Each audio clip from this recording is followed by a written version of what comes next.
അട്ടപ്പാടിയിൽ വൻ കഞ്ചാവ് കൃഷിവേട്ട 15 തോട്ടങ്ങളിലായി 2373 കഞ്ചാവ് ചെടികൾ നശിപ്പിച്ചു. ഓണം സ്പെഷ്യൽ ഡ്രൈവിന്റെ ഭാഗമായി അട്ടപ്പാടിയിൽ എക്സൈസ് സംഘം നടത്തിയ പരിശോധനയിലാണ് വൻതോതിൽ കഞ്ചാവ് കൃഷി കണ്ടെത്തിയത്. പാടവയൽ കടുകുമണ്ണ ഉന്നതിക്ക് സമീപം ശരക്കോൽ മലയുടെ മുകളിലാണ് കഞ്ചാവ് ചെടികൾ കണ്ടെത്തിയത്.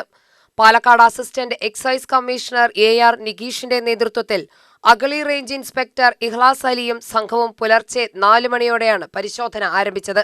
ചെങ്കുത്തായ മലനിരകളും ദുർഘടമായ വനപാതകളും താണ്ടി ഏകദേശം 20 കിലോമീറ്ററോളം കാൽനടയായി സഞ്ചരിച്ചാണ് എക്സൈസ് സംഘം ഉൾവനത്തിലെ കൃഷിയിടങ്ങളിലെത്തിയത്. ശരക്കോൽ മലയുടെ മുകളിലെ വിവിധ ഭാഗങ്ങളിലായി കണ്ടെത്തിയ 15 തോട്ടങ്ങളിലാണ് കഞ്ചാവ് ചെടികൾ നട്ടുവളർത്തിയിരുന്നത്. ഇവിടെ നിന്ന് 2373 ചെടികൾ കണ്ടെത്തി നശിപ്പിച്ചതായി എക്സൈസ് അറിയിച്ചു. വനമേഖലയുടെ ദുർഘടമായ ഭൂപ്രകൃതി കണക്കിലെടുത്ത് ഏറെ പ്രയാസപ്പെട്ടാണ് പരിശോധന നടത്തിയത്. അട്ടപ്പാടി വനമേഖലകളിലും തമിഴ്നാട് അതിർത്തിയോട് ചേർന്ന പ്രദേശങ്ങളിലും വാണിജ്യ വ്യവസായ അടിസ്ഥാനത്തിൽ കഞ്ചാവ് കൃഷി നടത്തുന്നവരെക്കുറിച്ച് അന്വേഷണം ആരംഭിച്ചതായും എക്സൈസ് അധികൃതർ അറിയിച്ചു.